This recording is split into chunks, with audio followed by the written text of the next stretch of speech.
Un héritier milliardaire est intrigué en voyant deux petites filles pauvres vendre un vieux violon. « S'il vous plaît, monsieur, achetez-le, pour qu'on puisse manger. Nous mourrons de faim. » Lorsqu'il remarque le symbole gravé à l'intérieur, il est choqué. Avant de commencer l'histoire, n'oubliez pas de laisser un like et de vous abonner à la chaîne pour voir plus d'histoires comme celle-ci. Le doux ronronnement du moteur du Range Rover n'était qu'un murmure dans l'habitacle climatisé où Jack Morrison tentait d'ignorer le barrage incessant de messages que son père lui envoyait. L'écran de la voiture affichait 35 degrés Celsius, une journée particulièrement chaude même pour un mois de juillet à Boston. La climatisation fonctionnait à plein régime, créant un contraste saisissant avec la chaleur étouffante qui faisait se mouvoir les passants sur le trottoir comme au ralenti, cherchant l'ombre des bâtiments historiques. « Nous devons discuter de ton avenir dans l'entreprise immédiatement », clignota le dernier message de son père avec insistance sur l'écran de son téléphone. Jack soupira, passant une main dans ses cheveux bruns soigneusement coiffés. À 28 ans, il était déjà épuisé par les attentes incessantes qui accompagnaient le nom Morrison. Morrison Immobilier était une puissance sur le marché immobilier de la Nouvelle-Angleterre, bâtie sur 3 générations d'hommes déterminés à laisser leur empreinte sur l'horizon de Boston. Son grand-père avait commencé avec un petit bureau en centre-ville, et son père avait transformé ce modeste début en un empire valant des milliards de dollars. Maintenant, tout le monde s'attendait à ce que Jack suive les mêmes traces, étendant encore davantage l'héritage familial. Le problème était que Jack ne s'était jamais vraiment senti à sa place dans ce monde de négociations impitoyables et de dîners d'affaires interminables. Depuis l'enfance, quelque chose en lui aspirait à autre chose, à quelque chose de plus significatif. Mais ce n'était pas des pensées qu'un Morrison était censé avoir, comme son père le lui rappelait constamment. Le feu de circulation passa au rouge et Jack freina doucement, ses doigts tambours sur le volant en cuir italien. C'est à ce moment-là que quelque chose d'inhabituel attira son attention.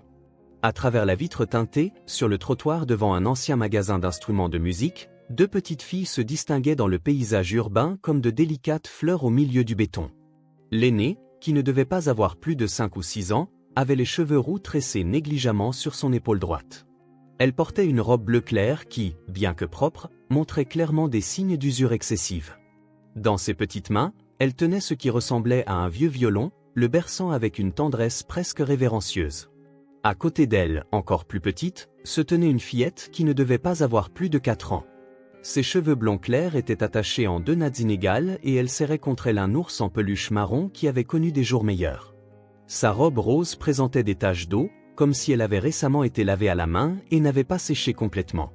Ce qui attira le plus l'attention de Jack, c'était l'expression sur le visage des filles. Il y avait un mélange de désespoir et de détermination dans leurs yeux qui semblait totalement déplacé pour des enfants si jeunes. La plus jeune, en particulier, semblait retenir ses larmes, sa lèvre inférieure tremblante alors qu'elle regardait les piétons passer, la plupart ne la remarquant même pas.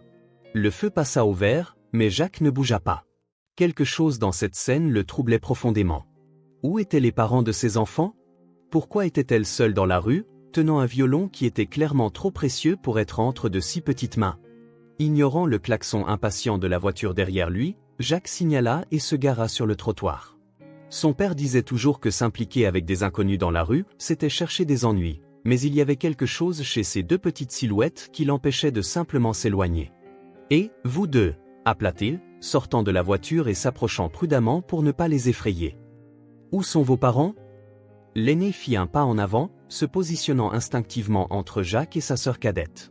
Ses grands yeux verts expressifs le jaugèrent avec une maturité surprenante pour quelqu'un de si jeune. « S'il vous plaît monsieur », sa voix était étonnamment ferme, bien que ses doigts resserrent leur prise sur le violon, « pourriez-vous acheter notre violon? Nous n'avons rien mangé depuis hier et nous avons vraiment faim. » Comme pour confirmer ses paroles, l'estomac de la plus jeune gargouilla bruyamment, la faisant enfouir son visage dans l'ours en peluche de honte. Jack sentit son cœur se serrer. Les mots de la fille portaient une sorte de désespoir qu'aucun enfant ne devrait jamais connaître. « Depuis combien de temps êtes-vous ici ?» demanda-t-il, remarquant que leur peau claire commençait à rougir sous le soleil impitoyable. « Depuis l'ouverture du magasin », répondit la fille aînée, jetant un regard inquiet à sa sœur. La dame du magasin a dit que les vieux violons ne valaient pas grand-chose, mais, sa voix faiblit pour la première fois, nous avons vraiment besoin d'argent pour manger. C'est à ce moment-là que Jack remarqua quelque chose sur le violon qui fit manquer un battement à son cœur. Gravé dans le bois sombre et vieilli par le temps, presque imperceptible à cause de l'âge, se trouvait un petit symbole de rose des vents. Le même symbole qu'il avait vu des centaines de fois pendant ses cours de musique il y a 20 ans. Le souvenir le frappa comme une vague. Non, non, non, ma chère, vous le tenez comme si le violon pouvait vous attaquer à tout moment. La voix de Miss Betty Williams avait ce ton d'amusement patient qu'elle utilisait toujours lorsque Jacques faisait une erreur de base. Votre violon est une extension de votre corps, pas un objet étranger. Tenez, regardez. Jacques, alors âgé de 8 ans, regarda avec fascination son professeur démontrer la bonne posture. Madame Williams était différente de tous les autres professeurs que ses parents avaient engagés. Elle n'avait pas cette déférence excessive envers le nom Morrison, ni la raideur formelle qui marquait les leçons d'étiquette et d'expression orale qu'il était obligé de suivre. Dans sa salle de musique, avec des murs couverts de partitions encadrées et l'odeur permanente de thé à la camomille dans l'air, Jacques pouvait juste être un garçon apprenant à faire de la musique. Madame Williams avait une façon spéciale de faire en sorte que chaque erreur ressemble à une simple étape nécessaire dans le processus d'apprentissage, et non à l'échec impardonnable que son père lui faisait ressentir. « Voyez cette marque ici » avait-elle demandé un jour, lui montrant la rose des vents gravée sur son violon. Cet instrument appartenait à ma grand-mère.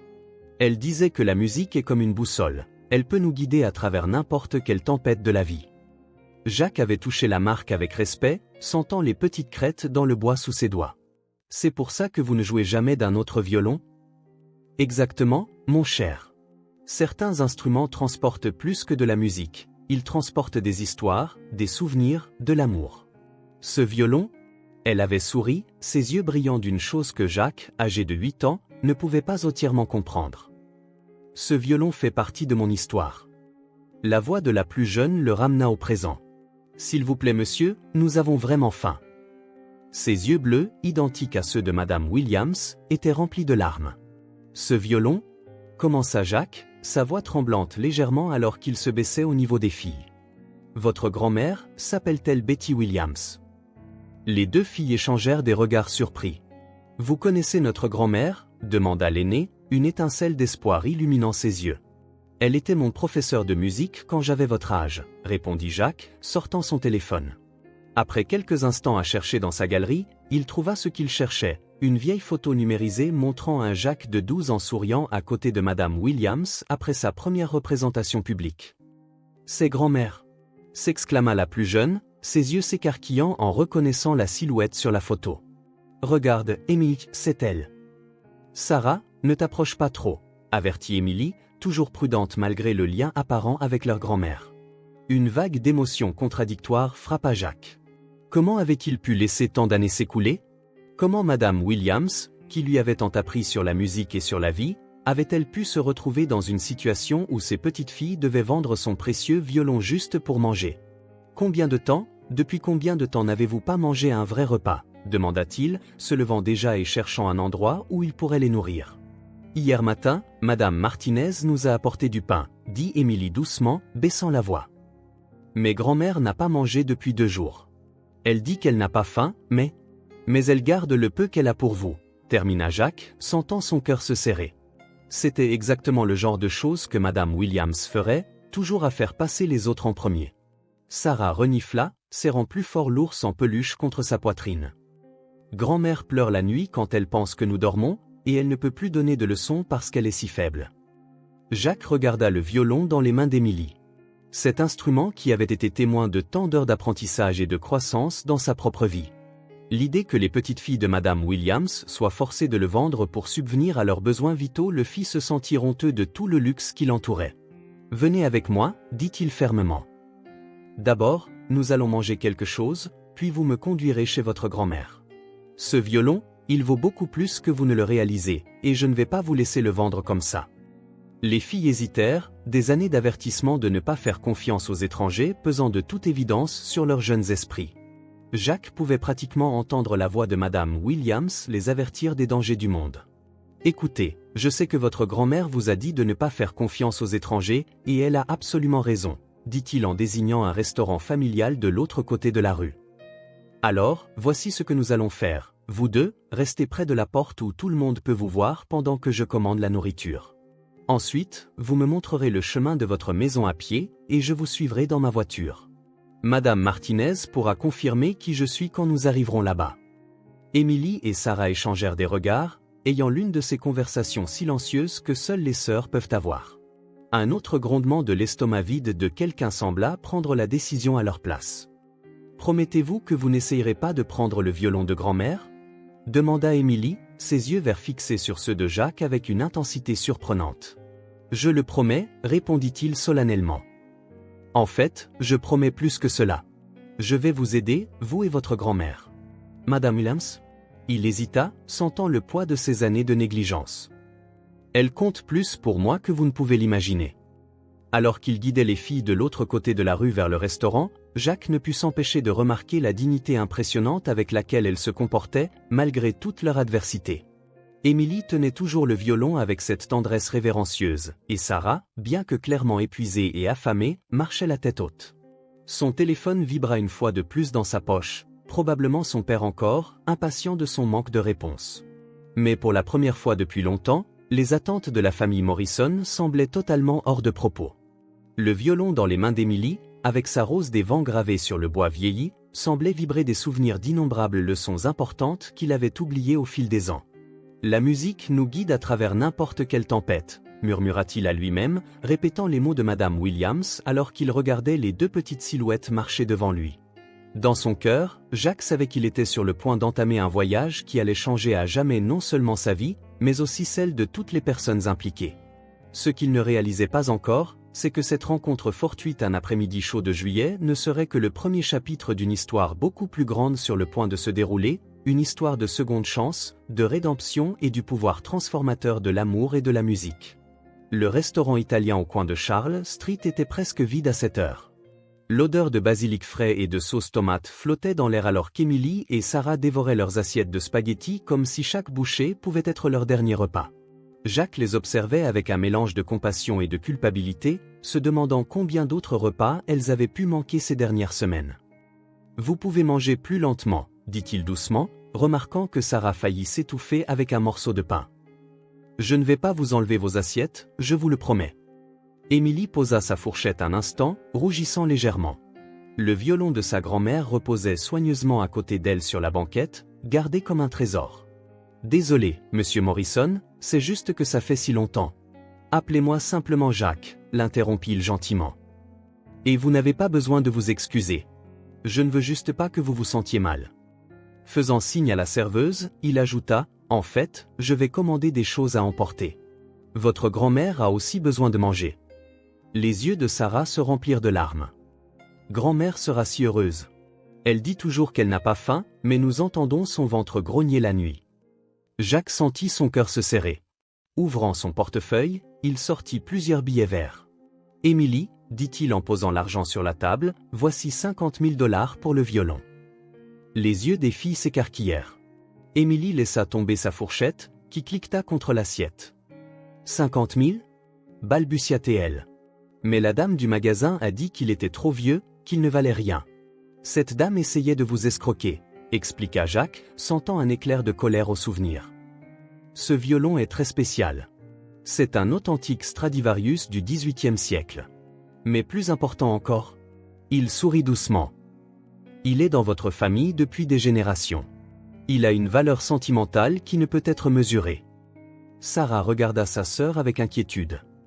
Mais grand-mère aime tellement ce violon. Et c'est pourquoi il va lui être rendu, assura Jacques. Je ne l'achète que pour que vous ayez de l'argent pour la nourriture et les médicaments. Le violon sera toujours le vôtre. Émilie fronça les sourcils, confuse. Mais si vous le rendez, pourquoi payer autant? Jacques se cala dans son fauteuil, se rappelant toutes les fois où Madame Williams avait été plus qu'une simple enseignante pour lui. Parce que votre grand-mère m'a appris bien plus que la musique. Elle m'a appris l'intégrité, à suivre mon cœur, des leçons que, malheureusement, j'ai mis beaucoup trop de temps à vraiment comprendre. Se penchant en avant, il poursuivit. Maintenant, parlez-moi un peu plus de vous. Depuis combien de temps vivez-vous avec votre grand-mère? Un lourd silence tomba sur la table. Émilie prit la main de Sarah, qui commença à pleurer doucement. 1 an et demi, répondit finalement Émilie, sa voix tremblante légèrement. Après l'accident. Quel accident? Demanda Jacques doucement, bien que son cœur connaissait déjà la réponse. Maman et papa, et... Émilie déglutit difficilement, resserrant sa prise sur la main de sa sœur. C'était un jour de pluie. Il rentrait d'une représentation. Papa jouait du violoncelle à l'orchestre symphonique de Boston et maman était la première violoniste. La voiture a dérapé, murmura Sarah, des larmes coulant sur ses joues joufflues. Grand-mère dit qu'ils sont devenus des anges. Jacques sentit ses propres yeux piquer. Maintenant, il comprenait pourquoi il n'avait pas eu de nouvelles de Madame Williams depuis des années. Elle avait été occupée à être le seul refuge sûr pour ses petites filles orphelines. Grand-mère a vendu son appartement à Cambridge pour payer les frais d'hôpital, continua Émilie. Ils ont essayé de sauver maman, mais sa voix échoua. Elle est allée rejoindre papa au ciel, termina Sarah, serrant fort son ours en peluche. Jacques prit une profonde inspiration, essayant de garder ses émotions sous contrôle. Et vous vivez avec votre grand-mère depuis ? Émilie hocha la tête. C'est la meilleure grand-mère du monde. Même quand il n'y a pas assez à manger, elle nous raconte toujours des histoires avant de dormir. Et elle a essayé de continuer à donner des cours de musique à la maison, mais elle était vraiment fatiguée, interrompit Sarah. Parfois, elle s'endort au milieu de la journée et se réveille en toussant beaucoup. Jacques fit signe à la serveuse à nouveau, commandant plusieurs repas à emporter. Pendant qu'ils attendaient, il regarda les deux filles finir leur déjeuner, leur cœur visiblement plus léger maintenant qu'elles avaient l'estomac plein et de l'argent pour aider leur grand-mère. « Où habitez-vous » demanda-t-il lorsque la serveuse apporta les sacs de nourriture. « Sur Beacon Hill » répondit Émilie, plaçant soigneusement l'argent dans une poche intérieure de sa robe. « Ce n'est pas loin d'ici. » Elles quittèrent le restaurant, les filles portant les sacs de nourriture tandis que Jacques tenait le violon. Le soleil de l'après-midi était toujours intense, mais une douce brise soufflait maintenant de la Charles River. « Grand-mère va être fâchée que nous soyons partis seuls, marmonna Sarah en marchant. Elle dit toujours que c'est dangereux. Mais nous n'avions pas le choix, argua Émilie. Madame Martinez a dû aller travailler et grand-mère pouvait à peine sortir du lit aujourd'hui. Elles tournèrent dans une ruelle bordée de vieilles maisons victoriennes. Jacques connaissait bien le quartier, Morrison Immobilier y avait rénové plusieurs propriétés, mais il n'avait jamais imaginé que son ancienne professeure vivait dans l'un des rares bâtiments qui n'avaient pas été rénovés.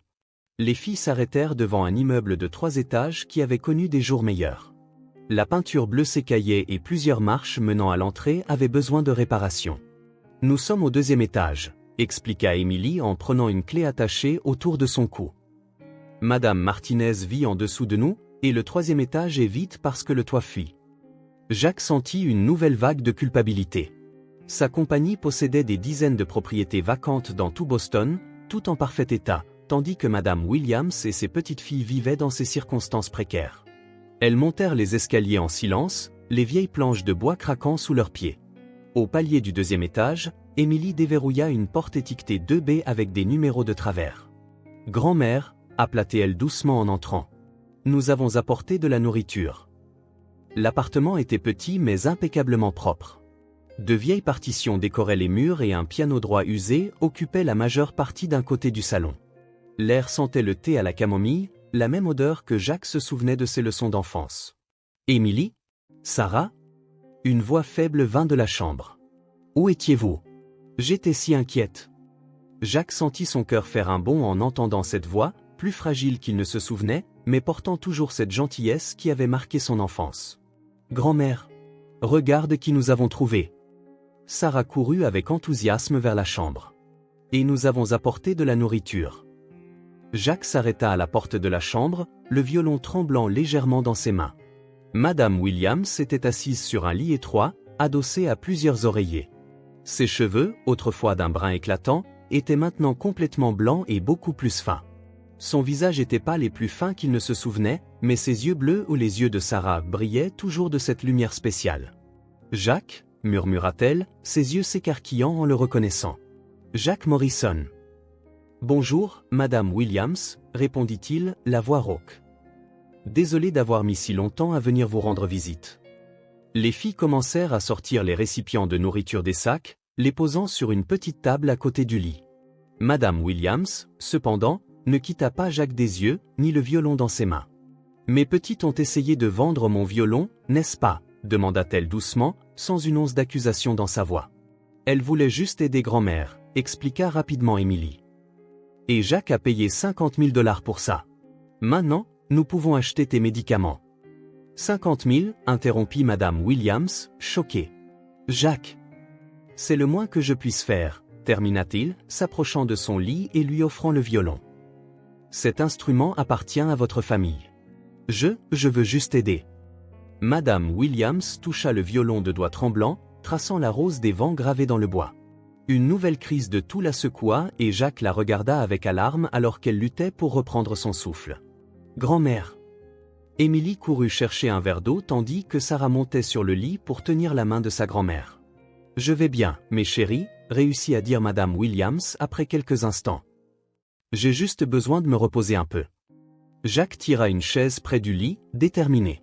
Madame Williams, nous devons parler de votre santé. Émilie et Sarah m'ont parlé de votre toux, de votre épuisement. Les inquiétudes de deux enfants effrayés, elle essaya de sourire, mais son sourire fut gâché par une autre toux sèche. Ce n'est rien de grave. Madame Martinez a dit que tu avais besoin d'examen, coupa Sarah, ses yeux bleus pleins d'inquiétude. Je l'ai entendu parler. Et de médicaments chers, ajouta Émilie, apportant le verre d'eau. C'est pourquoi nous voulions vendre le violon. Madame Williams but quelques gorgées, ses mains tremblant légèrement. Vous ne devriez pas avoir à vous soucier de ces choses, murmura-t-elle, caressant les cheveux de Sarah. Et maintenant, vous n'aurez plus à le faire, déclara Jacques fermement. Madame Williams, demain, je prends rendez-vous avec les meilleurs médecins de Boston. Pas de discussion, ajouta-t-il quand elle tenta de protester. Vous avez pris soin de moi pendant des années, vous m'avez appris des leçons qui vont bien au-delà de la musique. Maintenant, c'est à mon tour de vous rendre l'appareil. Jacques, commença-t-elle, mais fut coupée par une autre quinte de toux. Quand elle réussit à parler à nouveau, sa voix était plus faible. Vous avez votre propre vie, vos responsabilités. Aucune d'elles n'est plus importante que cela, insista-t-il. S'il vous plaît, laissez-moi vous aider. Si ce n'est pas pour vous, alors pour les filles. Madame Williams regarda ses petites filles, Émilie arrangeant la nourriture dans les assiettes, Sarah serrant toujours sa main fermement. Les larmes lui montèrent aux yeux. Elles sont tout ce qu'il me reste, murmura-t-elle après Margaret et John. Sa voix se brisa. Je sais, dit Jacques doucement. Émilie m'a parlé de l'accident. Je suis tellement désolé. Un lourd silence tomba dans la pièce, brisé seulement par le tintement des ustensiles alors qu'Émilie préparait les assiettes. Jacques vit que Madame Williams semblait lutter pour garder les yeux ouverts, la fatigue évidente dans chaque ligne de son visage. Vous devez manger et ensuite vous reposer, dit-il, se levant pour aider Émilie avec les assiettes. Nous pourrons en parler plus demain. Et ne vous inquiétez pas, ajouta-t-il, voyant l'inquiétude dans ses yeux. Je ne vais nulle part. Je serai là quand vous vous réveillerez. Madame Williams esquissa un faible sourire, laissant les filles l'aider à s'installer plus confortablement. Tu as toujours été spécial, Jacques Morrison, murmura-t-elle. J'ai pu voir au-delà de ce nom de famille dès le début. Jacques s'assit à nouveau, regardant Émilie et Sarah aider leur grand-mère à dîner.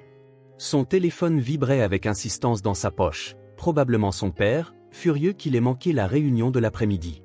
Mais pour la première fois depuis des années, les attentes des Morrison semblaient insignifiantes comparées à ce qui comptait vraiment. La nuit tomba sur Boston et avec elle, de nouvelles promesses. Jacques savait que la conversation du lendemain serait difficile. Madame Williams devrait être honnête sur son état, ses soucis, ses peurs. Mais pour l'instant, en regardant 3 générations de femmes fortes partager un simple repas, il s'autorisa un sentiment d'espoir. La musique pouvait vraiment nous guider à travers n'importe quelle tempête. Et cette tempête, Jacques le jura silencieusement, ils l'affronteraient ensemble. La nuit était tombée sur Boston, enveloppant le petit appartement d'ombre douce. Émilie et Sarah s'étaient finalement endormies sur le canapé du salon, épuisées par cette longue journée riche en émotions. Jacques les couvrit d'une couverture qu'il trouva dans le placard, souriant en voyant Sarah serrer toujours fort son ours en peluche, même dans son sommeil. De retour dans la chambre, il trouva Madame Williams plus alerte après avoir enfin mangé correctement pour la première fois depuis des jours. Elle était calée contre les oreillers, le violon sur ses genoux, ses doigts caressant doucement le bois vieilli. « Elles sont incroyables, n'est-ce pas ?» murmura-t-elle, regardant vers le salon où dormaient ses petites filles. « Si jeunes et déjà si fortes. »« Comme leur grand-mère, » répondit Jacques, s'asseyant sur la chaise près du lit. « Madame Williams, nous devons parler.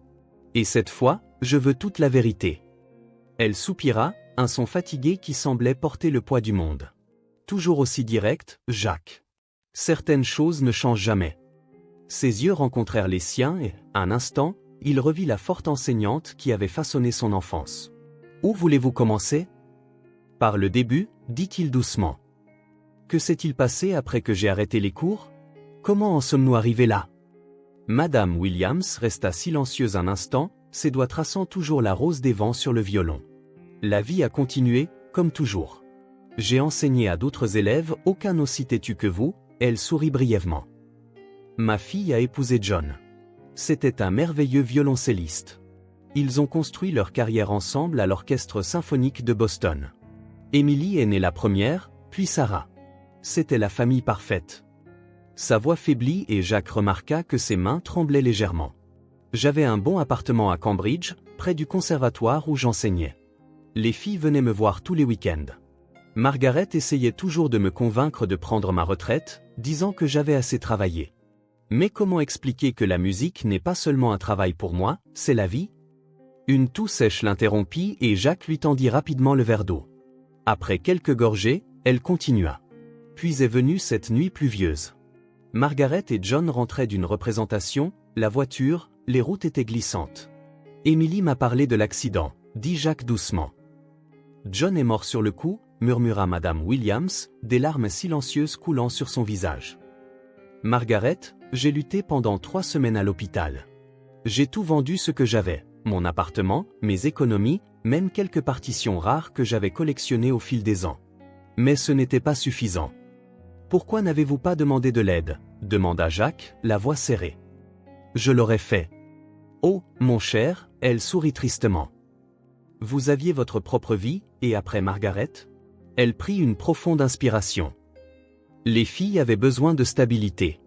J'ai réussi à louer cet appartement, j'ai commencé à donner des cours à domicile pendant un certain temps.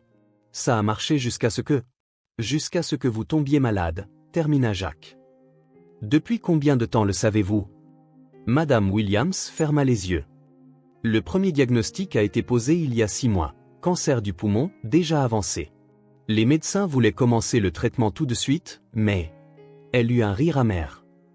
L'assurance maladie n'est pas vraiment une priorité quand on peut à peine se permettre de manger. Jacques eut l'impression d'avoir reçu un coup de poing à l'estomac. Combien de temps sans traitement? 3 mois. Peut-être moins, répondit-elle avec un calme qui l'effraya. C'est pourquoi les filles étaient si désespérées aujourd'hui. Elles ont entendu ma conversation avec Madame Martinez la nuit dernière. Comme appelée par la mention de son nom, une nouvelle crise de toux saisit Madame Williams, plus violente que les précédentes. Jacques la regarda avec horreur alors qu'elle luttait pour respirer, des taches de sang sombre apparaissant sur le mouchoir qu'elle pressait contre sa bouche. C'est bon, déclara-t-il en attrapant son téléphone. J'appelle une ambulance tout de suite. Non. Elle lui serra le bras avec une force surprenante. Les filles. Je ne peux pas les laisser seules. Elles ne seront pas seules, promit Jacques. Je m'occuperai d'elles pendant que vous serez à l'hôpital. Commença Madame Williams, mais il la coupa. Vous m'avez appris plus que la musique, vous vous souvenez? Vous m'avez appris le courage, à faire ce qui est juste même quand c'est difficile. Eh bien, c'est ce qui est juste maintenant. Je paierai pour le meilleur traitement, les meilleurs médecins. Le son de son téléphone qui sonnait l'interrompit. Son père, encore. Cette fois, Jacques répondit. Où diable es-tu? La voix de Richard Morrison retentit dans le téléphone. Tu as manqué la réunion la plus importante de l'année. Les investisseurs. Papa! Jacques le coupa, la voix ferme. Je suis avec Madame Williams, mon ancienne professeure de musique. Celle qui a gaspillé des années de ton temps avec ses leçons ridicules. Elle est en train de mourir, dit Jacques simplement. Un cancer. Et j'utilise mon fonds fiduciaire pour payer son traitement. Le silence à l'autre bout fut assourdissant. Quand Richard parla à nouveau, sa voix était dangereusement contrôlée. As-tu perdu la tête? Cet argent est pour des investissements stratégiques, pas pour sauver la vie de quelqu'un qui compte plus pour moi que n'importe quelle affaire, oui, c'est exactement à ça que je l'utilise. Jacques Morrison, si tu fais ça, qu'est-ce que... Tu me déshériteras? Jacques eut un rire sans humour. Très bien. Au moins, je pourrais me regarder dans le miroir en sachant que j'ai fait ce qu'il fallait. Il raccrocha, ses mains tremblant légèrement. Madame Williams le regardait avec un mélange d'horreur et d'admiration. « Jacques, non. Vous ne pouvez pas sacrifier votre héritage pour moi. »« Je ne sacrifie rien, » dit-il, composant déjà un autre numéro. « Je rends enfin hommage à tout ce que vous m'avez appris. » Quand quelqu'un répondit à l'autre bout, il poursuivit. « Dr Peterson, c'est Jacques Morrison. J'ai besoin d'une ambulance privée tout de suite. Et préparez la meilleure suite de l'hôpital. Oui, c'est une urgence. » Pendant qu'il prenait les dispositions, Madame Williams regarda ses petites filles dormir dans le salon. « Et elles » demanda-t-elle doucement. « Je ne peux pas les laisser. Je vous l'ai dit, je m'en occuperai, promit Jacques. J'ai un appartement vacant dans l'immeuble à côté de l'hôpital. Nous pouvons y déménager demain afin qu'elle puisse vous rendre visite tous les jours. Et une fois que vous irez mieux ? Si je vais mieux, corrigea-t-elle doucement. Quand Jacques insista, quand vous irez mieux, nous trouverons un meilleur endroit où vous pourrez toutes vivre. Quelque part avec un vrai studio de musique pour que vous puissiez enseigner à nouveau, si vous le souhaitez. Madame Williams sourit, des larmes brillant dans ses yeux. Tu as vraiment grandi, Jacques Morrison. Tes parents ne le voient peut-être pas, mais je vois l'homme merveilleux que tu es devenu. Le son des sirènes qui approchaient flotta à travers la fenêtre. Jacques se leva et alla dans le salon, où Émilie et Sarah commençaient à bouger, réveillées par le bruit. « Jacques !» murmura Émilie d'une voix endormie. « Que se passe-t-il » Il s'agenouilla à côté du canapé, le cœur serré par la peur qu'il voyait dans les yeux des filles. « Votre grand-mère doit aller à l'hôpital, » expliqua-t-il gentiment. « Mais ne vous inquiétez pas, elle va recevoir le meilleur traitement possible. Et vous deux, vous resterez avec moi pendant qu'elle y sera. »« Non » s'écria Sarah, des larmes coulant déjà sur ses joues rondes. « Je ne veux pas être loin de grand-mère. »« Et vous ne le serez pas, promis. Nous déménageons dans un appartement très proche de l'hôpital. Vous pourrez lui rendre visite tous les jours. Je le promets. » Émilie, toujours plus pragmatique, prit la main de sa sœur. « C'est à cause de ça tout, n'est-ce pas ? Grand-mère va aller bien ?» Jacques la regarda dans les yeux, voyant la même force qu'il voyait chez Madame Williams. « Nous allons faire tout ce que nous pouvons pour cela. Mais maintenant, j'ai besoin que vous soyez toutes les deux très courageuses, d'accord ? Je vais aider votre grand-mère à se préparer pour l'hôpital et ensuite nous... »« Non » interrompit Émilie, se levant. « Nous allons aider. Nous aidons toujours grand-mère. » Il hocha la tête, respectant la détermination des filles. Ensemble, ils retournèrent dans la chambre, où Madame Williams essayait déjà de se lever. « Mes petites » appela-t-elle, ouvrant les bras. Les filles coururent pour la serrer dans leurs bras et un instant, Jacques vit l'étendue de l'amour qu'il y ait cette petite famille. « Grand-mère devra rester à l'hôpital pendant un certain temps, » expliqua Madame Williams en embrassant chaque petite fille sur le front. « Mais Jacques prendra bien soin de vous, j'en suis sûr. Et vous pourrez me rendre visite tout le temps. Promets que tu ne nous quitteras pas comme maman et papa l'ont fait, » sanglota Sarah. Madame Williams ferma les yeux un instant, des larmes s'échappant sous ses cils. « Je promets que je me battrai de toutes mes forces pour rester avec vous, mes amours. » L'équipe médicale arriva quelques minutes plus tard, efficace et discrète. Pendant qu'ils aidaient Madame Williams à se préparer pour le transport, Jacques prépara un petit sac de vêtements et d'articles personnels. « Le violon » appela Madame Williams alors qu'elle était allongée sur la civière. « Jacques, s'il vous plaît. » Il comprit immédiatement, prenant l'instrument et le plaçant doucement dans son étui. « Je l'apporterai à l'hôpital demain, » promit-il, avec les filles. En chemin vers l'ambulance, ses yeux rencontrèrent ceux de Madame Martinez, qui était montée pour voir ce qui se passait. « Prenez bien soin d'elle » plaida la voisine, les larmes aux yeux. « De ma vie » promit Jacques. Alors que l'ambulance s'éloignait dans la nuit, sa sirène silencieuse à la demande de Madame Williams pour ne pas effrayer davantage les filles, Jacques sentit tout le poids de ses promesses. Son père essaierait sûrement de l'empêcher d'utiliser le fonds fiduciaire, les avocats de la famille étaient probablement déjà appelés, et il y avait la question de la garde des filles à résoudre. Mais en regardant Émilie et Sarah, qui regardaient l'ambulance disparaître au coin de la rue, leurs petites mains serrées l'une contre l'autre, il savait qu'il recommencerait tout.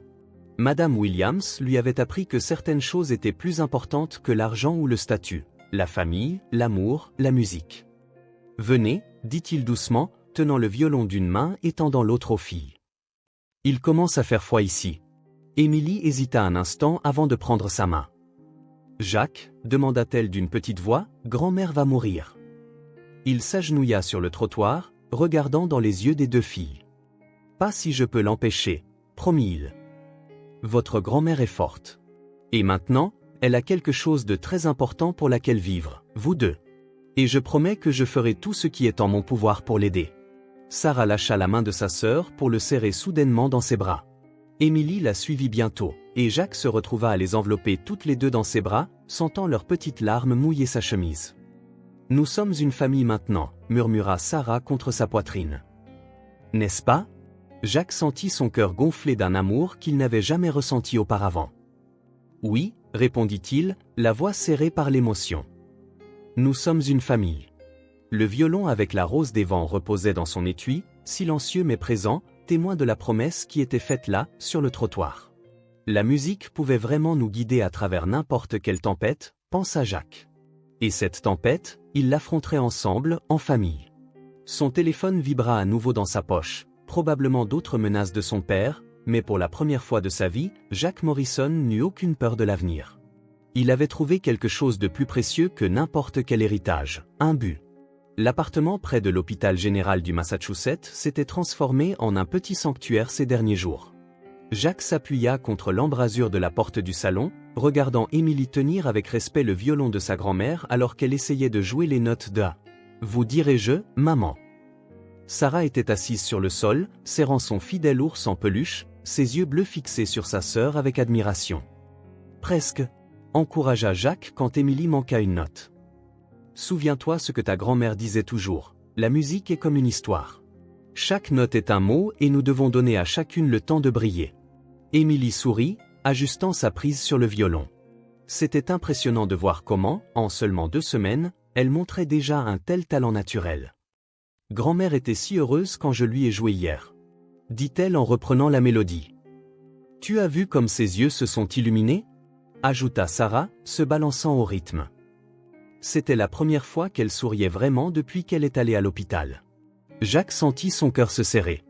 Les derniers tests de Madame Williams n'avaient pas apporté de bonnes nouvelles. Le cancer se propageait plus vite que prévu, malgré le traitement agressif. Mais il refusait d'abandonner, plus important encore, il refusait de laisser les filles perdre espoir. « Sarah » appela-t-il, s'asseyant au piano qu'il avait fait installer dans l'appartement. « Pourquoi ne montrons-nous pas à ta sœur ce morceau que nous avons répété ?» Les yeux de la petite étincelèrent. Elle courut au piano, s'asseyant à côté de Jacques sur le banc.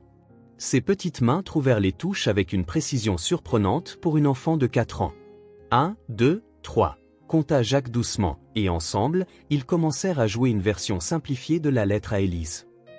Sarah manquait encore quelques notes, mais son enthousiasme compensait toutes les imprécisions. Émilie baissa son violon, regardant sa sœur avec fierté. « Maman jouait ça », dit-elle doucement. « Grand-mère dit qu'elle nous le jouait pour nous aider à nous endormir quand nous étions bébés. » Jacques remarqua que les lèvres de Sarah se serraient légèrement à la mention de sa mère, ses doigts hésitant un instant sur les touches du piano. C'est dans ces petits gestes qu'il voyait à quel point les filles souffraient encore, même en essayant d'être fortes. Et, dit-il doucement, interrompant la musique. Et si nous allions rendre visite à votre grand-mère maintenant? Nous pouvons apporter les instruments et lui donner un petit concert. Je peux prendre les dessins que j'ai faits? Demanda Sarah, sautant déjà du banc. Bien sûr que tu peux, ma petite. Je suis sûr que ta grand-mère va les adorer. Pendant que les filles couraient dans leur chambre pour se préparer, Jacques vérifia les messages de son téléphone. 15 appels manqués de son père au cours des 2 dernières heures. Depuis qu'il avait utilisé une partie de son fonds fiduciaire pour payer le traitement de Madame Williams, Richard Morrison était en croisade pour ramener son fils à la raison. Jacques. La voix d'Émilie le ramena au présent. Elle se tenait dans l'embrasure de sa chambre, tenant l'étui du violon. Crois-tu que grand-mère va s'améliorer? Son cœur se serra. Émilie avait toujours été la plus perspicace des deux, remarquant les expressions des médecins et les conversations chuchotées dans les couloirs de l'hôpital. Viens ici, dit-il en s'asseyant sur le canapé. Émilie s'approcha et il la tira sur ses genoux, quelque chose qu'elle n'avait commencé à permettre que récemment. Votre grand-mère se bat de toutes ses forces, et nous faisons tout ce que nous pouvons pour l'aider. Mais le plus important, c'est que, quoi qu'il arrive, toi et Sarah ne serez jamais seuls. Tu comprends? Elle hocha la tête, reposant sa tête sur son épaule. Tu promets que tu ne nous quitteras pas, même si grand-mère. Et, regarde-moi, demanda-t-il doucement. Quand leurs yeux se rencontrèrent, Jacques vit toute la peur et l'incertitude qu'elle essayait de cacher à sa jeune sœur. Je promets de tout mon cœur que je serai toujours là pour vous. Nous sommes une famille maintenant, tu te souviens? Une famille, répéta-t-elle, un petit sourire apparaissant sur ses lèvres. Je suis prête, annonça Sarah, entrant dans le salon avec un dossier plein de dessins. Elle s'arrêta en voyant sa sœur sur les genoux de Jacques. Je veux un câlin aussi. Bientôt, Jacques eut les deux filles dans ses bras, son cœur débordant d'amour pour ces petites âmes qui étaient entrées dans sa vie si inopinément. Le trajet jusqu'à l'hôpital fut court, mais toujours rempli de bavardages animés. Sarah parla des dessins qu'elle avait faits, principalement de sa grand-mère jouant du violon, entourée de cœurs et de fleurs. Émilie répétait mentalement les chansons qu'elle voulait jouer, ses doigts bougeant dans l'air comme si elle tenait le violon. Dans la chambre d'hôpital, ils trouvèrent Madame Williams plus pâle que d'habitude, bien que ses yeux s'illuminent encore à la vue de ses petites filles. « Mes petites Mélodies » sourit-elle, tendant les bras. « Grand-mère » Sarah courut la serrer dans ses bras, ses dessins flottants. « Regarde ce que je t'ai fait. Et j'ai appris un nouveau morceau » annonça Émilie, sortant déjà le violon de son étui. Jacques aida Madame Williams à s'asseoir plus confortablement, notant comment chaque mouvement semblait lui causer de la douleur, même si elle essayait de le cacher.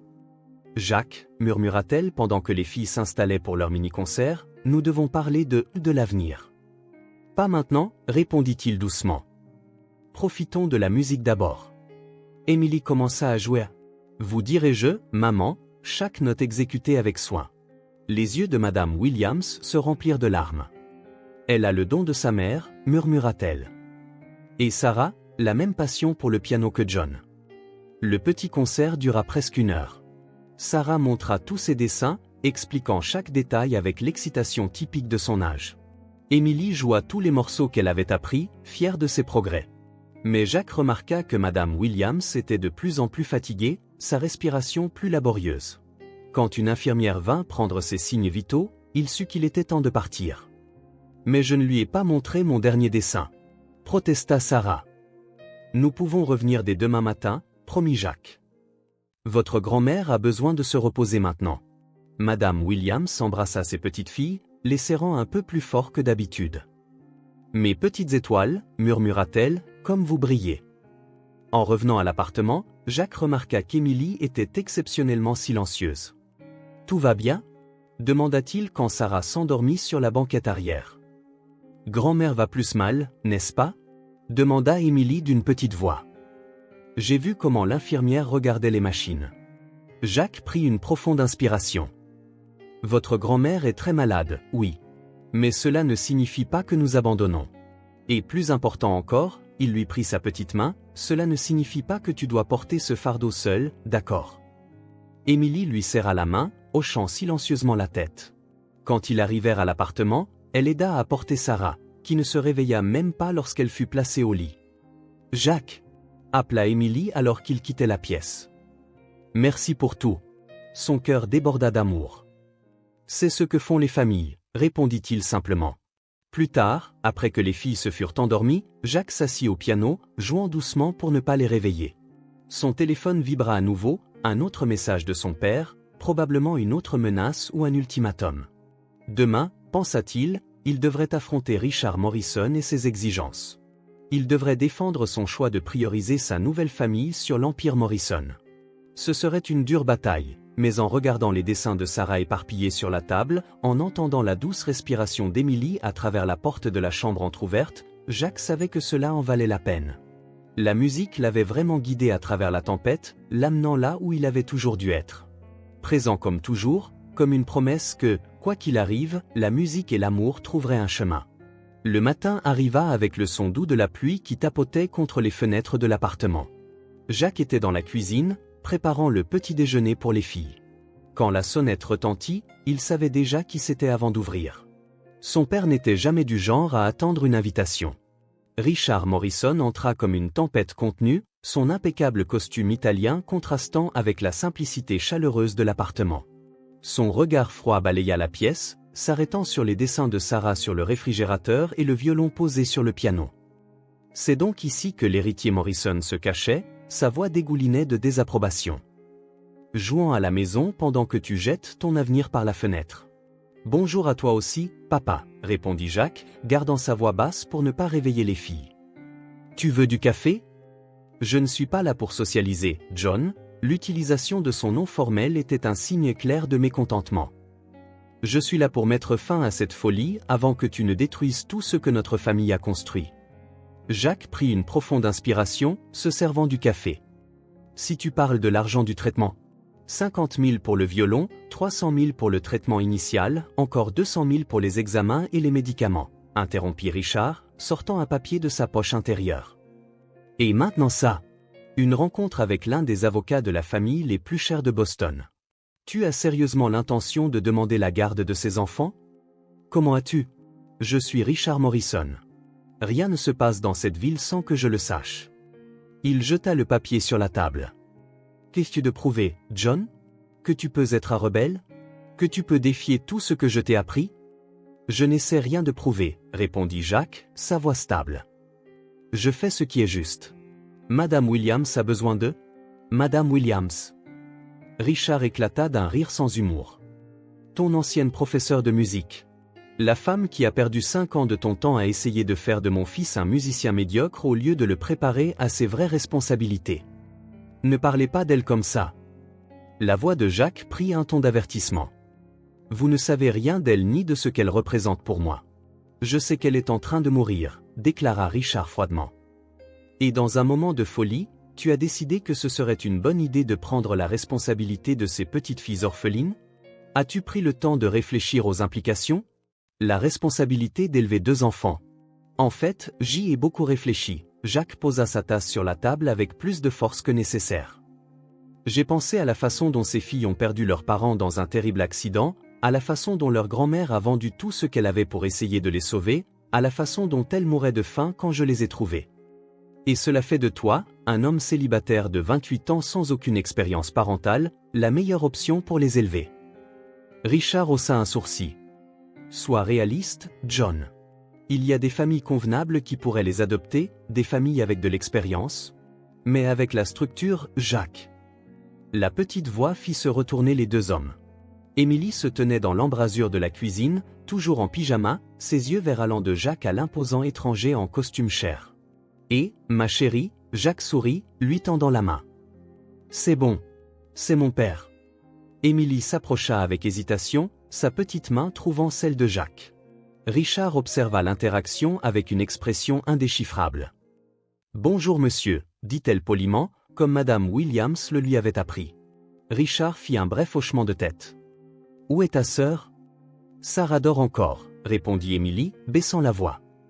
Elle est restée éveillée tard hier soir, inquiète pour grand-mère. Jacques sentit une douleur dans sa poitrine. La veille au soir, Madame Williams avait eu une quinte de toux particulièrement violente, effrayant les filles. Émilie, dit-il doucement, pourquoi n'irais-tu pas réveiller ta sœur? Nous devons nous préparer pour aller voir ta grand-mère. Elle hésita, jetant un coup d'œil à Richard. Tu seras toujours là quand nous reviendrons? La question portait un poids qui fit même Richard Morrison se sentir mal à l'aise. Oui, ma chérie, l'assura Jacques. Je ne vais nulle part. Après le départ d'Émilie, Richard se tourna vers son fils. Ne vois-tu pas? Elles dépendent déjà de toi. Et quand tu échoueras inévitablement à être ce dont elles ont besoin. Je n'échouerai pas, interrompit Jacques. Tu sais pourquoi? Parce que, contrairement à ce que tu penses, être père ne consiste pas en la réussite professionnelle ou le maintien des apparences. Il s'agit d'amour, de dévouement, d'être présent. Comment oses-tu? Richard fit un pas en avant, la voix tremblante de colère. Tout ce que j'ai fait, chaque décision que j'ai prise, c'était pour ton avenir. Non, papa, dit Jacques en soupirant et en passant une main dans ses cheveux. C'était pour l'avenir des Morrison, ce qui n'est pas nécessairement la même chose. Tu sais ce que Madame Williams m'a dit le premier jour de mes cours de violon? La musique ne se soucie pas de ton nom de famille. Elle avait raison. Et ces filles ne se soucient pas que je sois un Morrison ou non. Elles ont juste besoin de quelqu'un pour les aimer et les protéger. Le son de rires enfantins flotta du couloir, Sarah devait s'être réveillée.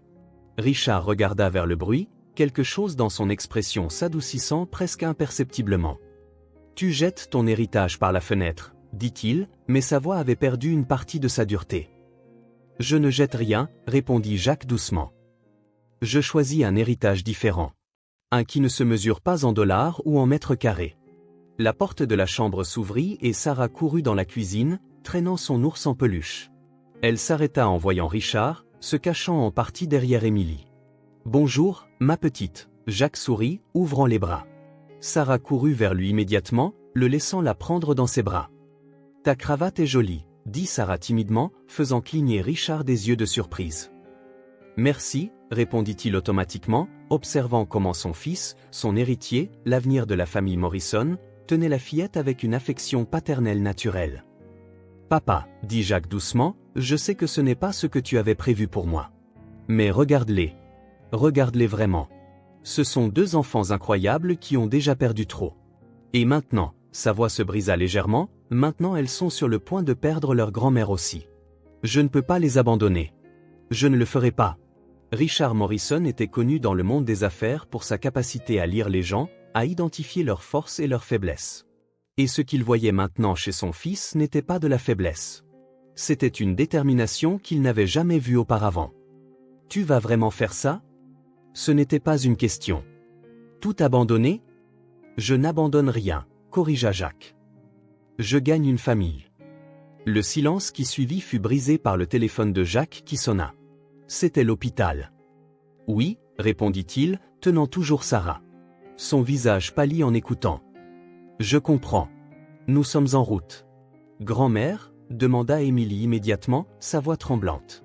« Elle passe une mauvaise journée » répondit Jacques avec précaution. « Les médecins pensent qu'il est préférable que nous allions la voir maintenant. »« Elle va mourir » demanda Sarah, des larmes coulant déjà sur ses joues rondes. « Oh, ma chérie » Jacques la serra plus fort. « Votre grand-mère est très forte. »« Mais oui, elle est très malade. » Richard observa la scène avec une expression complexe. « John. Papa !» Jacques le coupa, posant Sarah doucement. « Je dois les emmener à l'hôpital. Tu peux partir et me couper les vivres, ou tu peux rester et rencontrer ta nouvelle famille. C'est ton choix. » Il se tourna vers les filles. « Allons vite nous habiller. Grand-mère nous attend. » Pendant que les filles se précipitaient dans leur chambre, Richard Morrison resta immobile dans la cuisine, regardant les dessins sur le réfrigérateur, une famille de 4 avec un violon planant au-dessus d'eux comme une étoile guide. « Tu penses vraiment que tu peux faire ça ?» demanda-t-il finalement. « Élever 2 enfants tout seul ? » « Je ne suis pas seul, » répondit Jacques, ramassant le violon avec la rose des vents. « J'ai la musique. J'ai l'amour. » Et, il regarda son père de manière significative. « Peut-être, si tu le permets, je peux avoir une famille encore plus grande que je ne l'aurais jamais imaginé. » Richard ajusta sa cravate coûteuse, un geste que Jacques reconnut comme un signe de nervosité depuis l'enfance. « Je vais avoir besoin de temps pour digérer tout cela. »« Je comprends », Jacques sourit légèrement. « Mais ne tarde pas trop. Tes petites filles ont besoin d'un grand-père. » Les filles revinrent habillées et prêtes, Émilie tenant un dossier de partition. « On va jouer pour grand-mère aujourd'hui ?»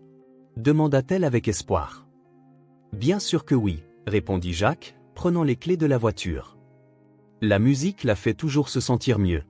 Richard regarda son fils organiser les filles, vérifiant qu'elles avaient tout ce dont elles avaient besoin, ajustant l'écharpe de Sarah, louant la coiffure qu'Émilie avait faite seule. C'était un côté de John, non, de Jacques, qu'il n'avait jamais vu auparavant. « Fils, » appela-t-il alors qu'ils atteignaient la porte, « tu auras besoin d'un bon avocat pour le processus de garde. » Jacques se retourna, surpris. « Papa, Morrison et associés ont les meilleurs avocats de la côte » continua Richard comme s'il discutait d'une affaire. « Je peux passer quelques appels. » Un petit sourire apparut sur le visage de Jacques. « Merci, papa. » Richard hocha la tête avec raideur, puis choqua tout le monde en s'accroupissant au niveau des yeux des filles. « Ce fut un plaisir de vous rencontrer, Émilie et Sarah. Peut-être pourrons-nous apprendre à mieux nous connaître bientôt. » Sarah, suivant sa nature naturellement affectueuse, serra les jambes de l'homme. « Ta cravate est vraiment très jolie, » dit-elle solennellement. Quelque chose comme un sourire apparut brièvement sur le visage de Richard Morrison. En chemin vers l'hôpital, Jacques ne put s'empêcher de penser aux étranges tours que la vie prend. Il y a un mois, il avait été à la dérive dans une mer d'attente et d'obligations.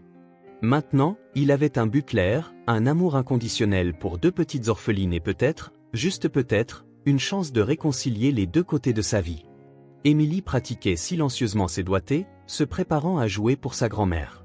Sarah dormait sur la banquette arrière, serrant fort son ours en peluche. Et quelque part dans la ville, Richard Morrison commençait à comprendre que certaines fortunes ne peuvent pas être mesurées en dollars. Le violon avec la rose des vents reposait sur la banquette arrière, silencieux mais présent comme toujours. La musique pouvait vraiment les guider à travers n'importe quelle tempête, même à travers les tempêtes du cœur. Le matin vint, calme et gris, à l'hôpital général du Massachusetts. Jacques regarda par la fenêtre de la chambre 507, alors que la ville se réveillait lentement, la première lumière du jour se frayant un chemin à travers les lourds nuages qui promettaient de la pluie.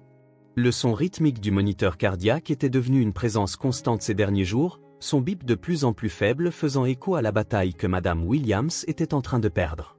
Émilie dormait recroquevillée dans un fauteuil au coin, protégeant le violon de sa grand-mère sur ses genoux comme un talisman.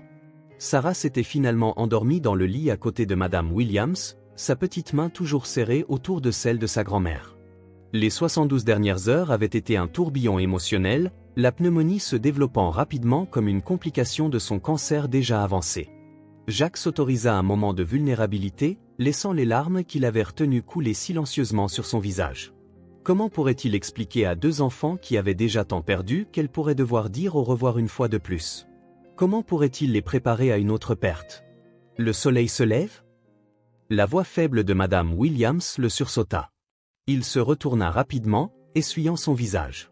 Elle était éveillée, ses yeux bleus, ou les yeux de Sarah, brillant toujours malgré la maladie. « Oui », répondit-il doucement, s'approchant du lit. « Voulez-vous que j'ouvre davantage les rideaux ? » « S'il vous plaît », murmura-t-elle. « J'ai toujours aimé le lever du soleil. Chaque jour est une nouvelle chance de faire de la musique. » Jacques écarta les rideaux, laissant plus de lumière entrer dans la pièce.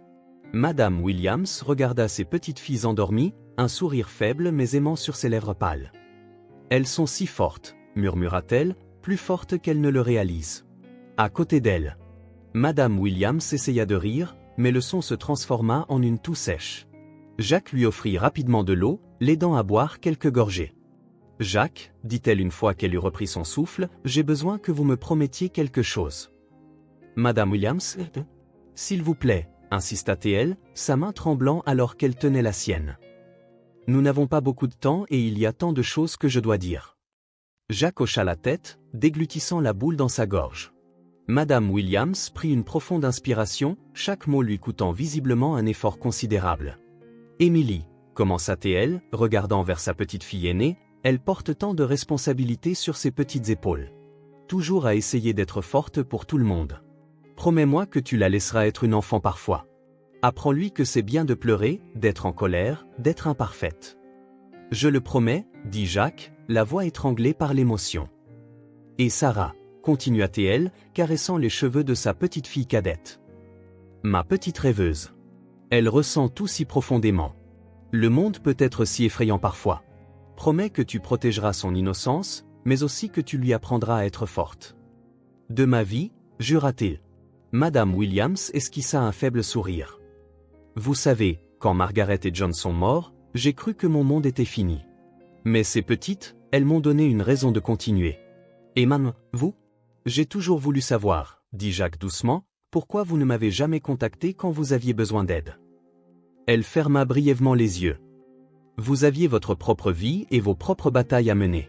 Et après l'accident, eh bien, les filles avaient besoin de stabilité. Je ne pouvais pas risquer de nouveaux changements dans leur vie. Pourtant, insista Jacques, si j'avais su.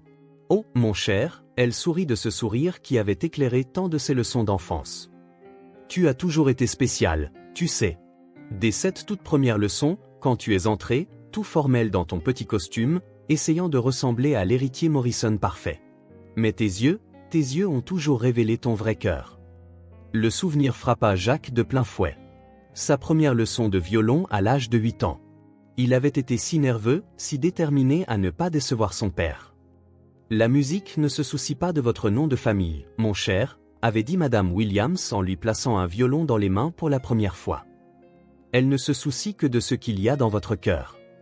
Vous avez changé ma vie ce jour-là, avoua-t-il. C'était la première fois que quelqu'un me voyait juste comme Jacques. Et c'est pourquoi, Elle respira profondément, luttant contre une autre vague de toux. C'est pourquoi je sais que vous prendrez bien soin d'elle. Parce que votre cœur a toujours été plus grand que votre nom de famille. Émilie bougea dans son fauteuil, ses yeux verts s'ouvrant lentement. Voyant sa grand-mère éveillée, elle sauta pratiquement de son siège. « Grand-mère !» s'exclama-t-elle, se précipitant vers le lit. Le mouvement réveilla Sarah, qui cligna des yeux à moitié endormie. « Mes petites étoiles !» sourit Madame Williams, sa voix plus faible. « Et si on mettait un peu de musique pour commencer la journée ?» Émilie prit immédiatement le violon, le positionnant comme sa grand-mère le lui avait appris. Sarah se rapprocha sur le lit, ses yeux encore lourds de sommeil mais brillants d'impatience. Les premières notes de l'Ave Maria emplirent la pièce, chaque note imprégnée d'amour et de dévotion. Madame Williams ferma les yeux, laissant la musique l'envelopper comme un câlin. « Maman jouait cette chanson pour nous aider à dormir », commenta Sarah doucement. Grand-mère dit que c'était sa préférée. C'était ça, confirma Madame Williams, sa voix à peine un murmure. Margaret, votre mère, elle avait un don spécial. La musique coulait en elle comme de l'eau. Émilie continua de jouer, mais Jacques remarqua des larmes silencieuses couler sur ses joues. Madame Williams le remarqua aussi. « Émilie, ma chérie, appela-t-elle, viens ici un instant. » La fille baissa le violon, s'approchant du lit. Madame Williams toucha son visage de doigts tremblants, essuyant ses larmes. « Tu as le même don qu'elle, tu sais. Mais plus important encore, tu as le même cœur. Fort, gentil, plein de musique. » Une toux l'interrompit, plus violente cette fois. Jacques bougea rapidement pour l'aider, mais elle fit un geste pour qu'il attende. Quand elle reprit son souffle, elle continua, « Je veux que tu me promettes quelque chose, Émilie. Promets que tu continueras à jouer, quoi qu'il arrive. La musique te guidera toujours à travers les tempêtes de la vie. » « Je le promets, grand-mère, » répondit Émilie solennellement. « Et toi, ma petite Sarah ?» Madame Williams se tourna vers sa jeune petite fille, « Promets de garder ce cœur si plein d'amour et de rêves.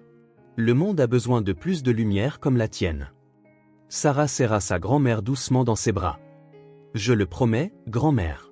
Mais tu dois promettre quelque chose aussi. »« Quoi, mon amour ? » ?»« Promets que tu nous enverras des signes du ciel, comme des étoiles filantes ou des arcs-en-ciel, pour que nous sachions que tu vas bien. » Madame Williams retint ses larmes. « Oh, mon petit ange. Je ferai encore mieux.